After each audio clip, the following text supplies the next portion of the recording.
Hello friends, welcome to Smart Way for All. বন্ধুসকল, এই ভিডিওটোত আমি আলোচনা কৰিম ৰিজনিংৰ এটা ইম্পৰ্টেন্ট টপিক যাক আমি পাজল ৰিজনিং বুলি কওঁ, ঠিক আছে।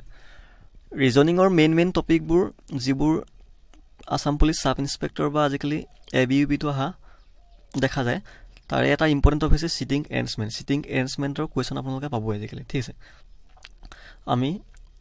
সিটিং এৰেঞ্জমেন্ট যিটো এটা পাৰ্ট মই অলৰেডি আপলোড কৰিছোঁ, চাব যদি আপোনালোকে চোৱা নাই লাগে। আৰু কিছুমান ৰিজনিঙৰ টপিক আছে যেনে ফ্লোৰ বেছ ৰিজনিং, ঠিক আছে। ফ্লোৰ বেছ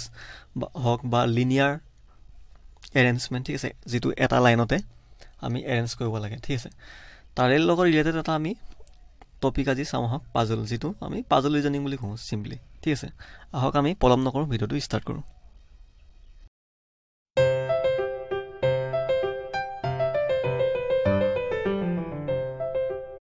চাওক,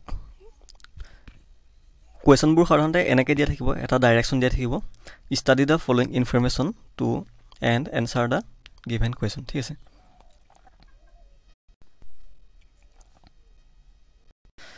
এনেকুৱা কুৱেশ্যনত আপোনালোকে প্ৰথম এবাৰ পঢ়ি ল'ব ওপৰা ওপৰিকৈ, দেন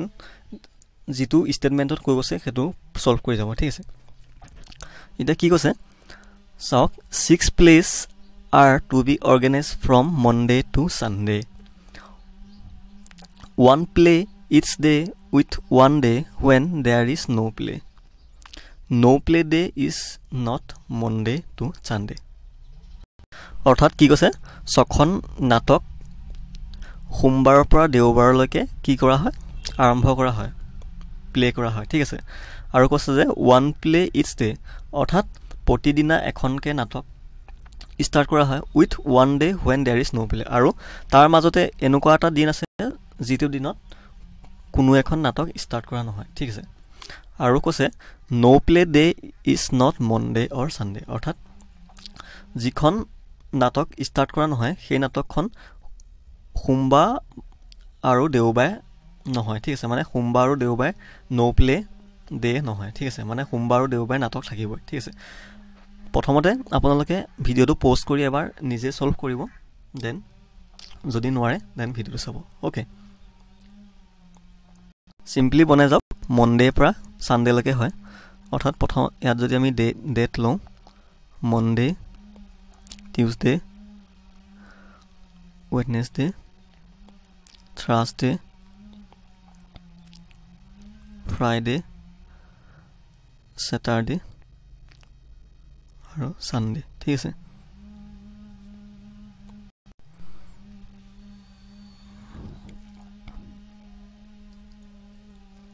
ছখন নাটক হ'ব সোমবাৰৰ পৰা ছানডেৰ ভিতৰত, আৰু ইয়াৰে যিকোনো এদিন অফ থাকিব, ঠিক আছে। আমি এতিয়ালৈকে পোৱা ইনফৰমেশ্যন মতে, আৰু কি গম পালোঁ, মনডে আৰু ছানডে অফ নাথাকে, ঠিক আছে। মনডে আৰু ছানডে নাটক হ'বই, আৰু ন' প্লে নাটকখন হয় টিউজডেও হ'ব পাৰে বা বাকী 5 দিনৰ ভিতৰত টিউজডেৰ পৰা ছেটাৰডেৰ ভিতৰত হ'ব পাৰে, অ'কে। ছেকেণ্ড ষ্টেটমেণ্টটো পঢ়ক, কি দিছে, দ্য প্লেচ আৰ হেল্ড, এইটো PLAY হ'ব, নাটক হ'ব। The plays are held in sets of 3 plays is in such a way that 3 plays are held without any break, that is 3 plays are held in such a way that there is no play day between them. But immediately before this set or immediately after this set, it is no play day. এটো ভুল হৈছে, it is no play day হ'ব, ঠিক আছে। কি ক'লে, the plays are held in set of 3 plays, অৰ্থাৎ যি ছখন নাটক হ'ব সেই ছখন নাটক এটা তিনিখন নাটকৰ ছেটত হ'ব, ঠিক আছে। অৰ্থাৎ ধৰক 3খন নাটক এনেকৈ ষ্টাৰ্ট হ'ল আৰু 3খন নাটক ষ্টাৰ্ট হ'ল, ঠিক আছে। মানে তিনিখনৰ মাজত কোনো গেপ নাহে, ঠিক আছে। 3খনৰ মাজত কোনো গেপ নাহে, তিনিখনকৈ ষ্টাৰ্ট হ'ব বুলি কৈছে। তাকে কৈছে ইয়াত চাওক, the plays are held in set of 3 plays it's in such a way that 3 plays are held without any break, 3খন নাটক ব্ৰেক নোহোৱাকৈ হ'ব, মানে তাৰ মাজত কোনো বিৰতি নোহোৱাকৈ হ'ব, ঠিক আছে। মানে ইয়াৰ মাজত ন' প্লে ডেটটো কেনেকৈ থাকে কৈছে, সেইটো কৈছে 3 plays are held in such a way that there is no play day between them, but কিন্তু কি কৈছে immediately before this set or immediately after these sets it is no play day অৰ্থাৎ এই তিনিখন প্লে পিছত আৰু এই তিনিখন প্লে আগত ঠিক আছে এই তিনিখন প্লে আগত নো প্লে ডে হ'ব মানে আমি ইয়াৰ পৰা স্পষ্ট হৈ গ'লো যে নো প্লে ডেটটো মাজতে হ'ব ঠিক আছে তিনিখন ওপৰৰ পৰা এই আৰু তলৰ পৰা তিনিখন এই তাৰ মাজতে নো প্লে ডেট হ'ব ঠিক আছে অৰ্থাৎ আমি কি ক'ব পাৰোঁ অৰ্থাৎ আমি কি গম পালোঁ মনডে নাটক ষ্টাৰ্ট হ'ব ঠিক আছে মনডে যদি নাটক ষ্টাৰ্ট হ'ব মনডে লগতে টিউজডে আৰু ৱেডনেছডেও নাটক ষ্টাৰ্ট হ'ব লাগিব কাৰণ তিনিখন সেটত নাটক ষ্টাৰ্ট হয় ঠিক আছে আৰু ইপিনে আমি জানো সানডেও নো প্লে ডেট নাথাকে অৰ্থাৎ সানডে নাটক ষ্টাৰ্ট হ'বই লাগিব সানডেও যদি নাটক ষ্টাৰ্ট হয় তাৰ লগতে আৰু দুখন অৰ্থাৎ ছেটাৰডে আৰু ফ্ৰাইডেও নাটক থাকিব ঠিক আছে কাৰণ তিনিখন সেটত হয় আৰু গতিকে নো প্লে ডেট আমি কি বোলো থাৰ্ছডে অৰ্থাৎ বৃহস্পতিবাৰে কোনো নাটক ষ্টাৰ্ট নহয় ঠিক আছে নেক্সট ষ্টেটমেণ্টটো পঢ়ক কি ক'লে 3 নম্বৰটো play Z is held on 26 and play X was held on 31st of the same month অৰ্থাৎ জেড নাটকখন 26 তাৰিখে আৰম্ভ হয় আৰু এক্স নাটকখন সেইটো মাহৰ 31 তাৰিখে আৰম্ভ হয় ঠিক আছে এতিয়া মাহৰ 31 তাৰিখটো জানো আমি লাষ্ট হয় অৰ্থাৎ ইয়াত 12ত লাষ্ট কি পালোঁ আমি 12ত লাষ্ট পালোঁ আমি সানডে অৰ্থাৎ সানডে মানে আমি কি গম পালোঁ 31st একে মাহৰ গতিকে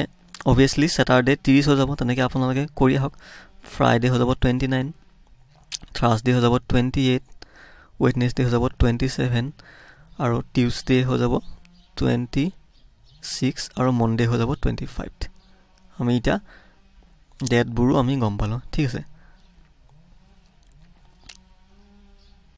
নেক্সট আমাৰ কোনখন প্লে ক'ত হয় সেইটো জানিলেই হ'ল এতিয়া কি ক'লে play Z is held on 26ত কি হয় 26ত জেড হয় ঠিক আছে 26ত জেড নাটকখন ষ্টাৰ্ট হয় আৰু 31st আমি কি জানো এক্সখন ষ্টাৰ্ট হয় এক্স ষ্টাৰ্ট হয় 31st ঠিক আছে নেক্সট ষ্টেটমেণ্ট পঢ়ক play B is not held immediately after play A but was held after A not necessarily immediately কৈছে যে বি নাটকখন এখন ধৰক বি নাটকখন এ নাটকৰ পিছত ষ্টাৰ্ট হয় পিছত ইমিডিয়েটলি ষ্টাৰ্ট নহয় অৰ্থাৎ এ নাটকখন যদি ধৰক সোমবাৰে ষ্টাৰ্ট হ'ল বি নাটকখন মঙলবাৰে ষ্টাৰ্ট নহয় মানে ইমিডিয়েটলি ষ্টাৰ্ট নহয় ঠিক আছে কিন্তু কি কৈছে বাট ৱাজ হেল্ড আফটাৰ এ কিন্তু এ পিছতে বিখন হয় ঠিক আছে এনেকুৱা নহয় যে বি নাটকখন সোমবাৰে আৰম্ভ হ'ব এ নাটকখন মঙলবাৰে আৰম্ভ হ'ব ঠিক আছে অৰ্থাৎ এ পিছত বিখন আহিব লাগিব কিন্তু লগে লগে নাহে অৰ্থাৎ ইমিডিয়েটলি নাহে ঠিক আছে সেইটোৱে কৈছে and play M was held immediately before Q আৰু এম নাটকখন কিউ নাটকৰ আগত ইমিডিয়েটলি বুলি কৈছে হয় অৰ্থাৎ এম যদি সোমবাৰে ষ্টাৰ্ট হ'ল কিউ মঙলবাৰে ষ্টাৰ্ট হ'বই লাগিব ঠিক আছে এতিয়া চাওক কেনেকৈ বহাব পাৰিব আমি চাওক এম যদি সোমবাৰে ষ্টাৰ্ট দিওঁ মঙলবাৰে ষ্টাৰ্ট হ'ব লাগিব কিউ কিন্তু মঙলবাৰে অলৰেডি জেড বহি আছে ঠিক আছে আৰু এমক যদি আমি বুধবাৰে দিওঁ কিউ আহিব লাগিব বৃহস্পতিবাৰে কিন্তু বৃহস্পতিবাৰে কোনো নাটক নাহে ঠিক আছে বৃহস্পতিবাৰে কোনো নাটক নাহে ন' প্লে সেইটো আমি নওঁ গতিকে ইয়াৰ বাবে এটা প্লেছে খালী আছে ফ্ৰাইডে ঠিক আছে এম যদি ফ্ৰাইডে হয় কিউ ক'ত হৈ যাব ছেটাৰডে ঠিক আছে কিউ ছেটাৰডে হৈ যাব আৰু আমি জানো বি নাটকখন এ পিছত ষ্টাৰ্ট হয় গতিকে আৰু ইমিডিয়েটলি নহয় ঠিক আছে যদি এতিয়া দুটা প্লেছে খালী আছে সোমবাৰে যদি এ হয় কি হ'ব বিটো হ'ব বুধবাৰে কাৰণ এ পিছত বি হয় আৰু ইমিডিয়েটলি হোৱা নাই মাজত জেড আছে ঠিক আছে গতিকে আমাৰ হৈ গ'ল পাজলটো চল্ভ আহক কুৱেশ্যনবোৰ কেনেকুৱা আহে ইয়াৰ পৰা চাওঁ আমি কুৱেশ্যন প্ৰথমটো দিছে in which play was organise on Monday কোনখন প্লে ষ্টাৰ্ট হয় আৰু আমি মনডে কি জানো মনডে পাছত আমি এ নাটকখন ষ্টাৰ্ট হয় ঠিক আছে গতিকে ইয়াত এ আছে জানো ইয়াত এ নাই option 1 Z M Q cannot be determine none of these গতিকে আমাৰ ৰাইট এনচাৰ কি হ'ব none of these 5 number none of দিছো বহুত কেইটা অপশ্যনত আপোনালোকে পাব খুব কনফিডেঞ্চ লাগিব নন অফ দিছত ঠিক আছে যদি ভালকৈ পাজলটো চল্ভ কৰি লয় তেতিয়া আপোনালোকে টিক কৰিব পাৰিব অ'কে কুৱেশ্যন ছেকেণ্ডটো চাওক which day was play Z organised Z নাটকখন কোনদিনা ষ্টাৰ্ট কৰা হৈছিল এতিয়া জেড নাটকখন আমি চাওক জেড 2 নম্বৰ আছে মনডে টিউজডে ঠিক আছে গতিকে option 1 is the right answer next question চাওক which date was a no' play day অৰ্থাৎ কোন দিনাখন কোনো প্লে ষ্টাৰ্ট হোৱা নাছিলে কোনো নাটক ষ্টাৰ্ট হোৱা নাছিলে কোনদিনা এতিয়া আমি জানো থাৰ্ছডে অৰ্থাৎ 28 কোনো নাটক ষ্টাৰ্ট হোৱা নাছিলে অৰ্থাৎ পাজলটো যদি আপোনালোকে ডাইৰেক্টলি সলভ কৰি লয় যেনেকুৱা কুৱেশ্যনে নাহে আপোনালোকে সলভ কৰিব পাৰিব ঠিক আছে নেক্সট কুৱেশ্যন চাওঁ আহক নেক্সট কুৱেশ্যন দিছে which of the following is true তলৰ কোনটো সত্য হয় সুধিছে ঠিক আছে কৈছে যে place B is held immediately before place M কৈছে যে বি প্লে নাটকখন এমৰ আগত হৈছে আমি যদি চাওঁ বি প্লেখন আছে ৱেডনেছডে আৰু এম হৈছে ফ্ৰাইডে গতিকে এইটো ৰং ঠিক আছে কাৰণ ইমিডিয়েটলি বুলি কৈছে কাৰণ কুৱেশ্যনত কি কৈছে B place is held immediately before এমৰ আগত বি হ'ব লাগে বুলি কৈছে ঠিক আছে কিন্তু ইয়াত এমৰ আগত ইমিডিয়েটলি হোৱা নাই মাজত ন' প্লে ডেট আছে গতিকে অপশ্যন 1টো ভুল নেক্সটটো কৈছে place Z is held after B অৰ্থাৎ বি পিছত জেড ষ্টাৰ্ট হ'ব বুলি কৈছে ঠিক আছে কিন্তু উল্টা জেড আগত আছে চাওক জেডৰ পিছতহে বি হৈছে ঠিক আছে গতিকে ছেকেণ্ড অপশ্যনো ভুল থাৰ্ড কৈছে first play was organised on 25 সত্য কাৰণ মনডে আমি জানো ফাৰ্ষ্ট প্লে হৈছিলে 25ত ফাৰ্ষ্ট প্লে গতিকে option 3 is the right answer ঠিক আছে এনেকুৱা ধৰণে কুৱেশ্যন প্ৰায় অহা দেখা যায় মই এটা চিম্পল আভাস দিলোঁ আপোনালোকে প্ৰেক্টিছ কৰিব নেক্সট আমি লিনিয়াৰ এৰেঞ্জমেণ্ট বা ফ্ল'ৰ বেছ অৰ্থাৎ এটা বিল্ডিং দিব তাত 7টা বা 6টা ফ্ল'ৰ থাকিব আৰু বিভিন্ন পাৰ্চনে বিভিন্ন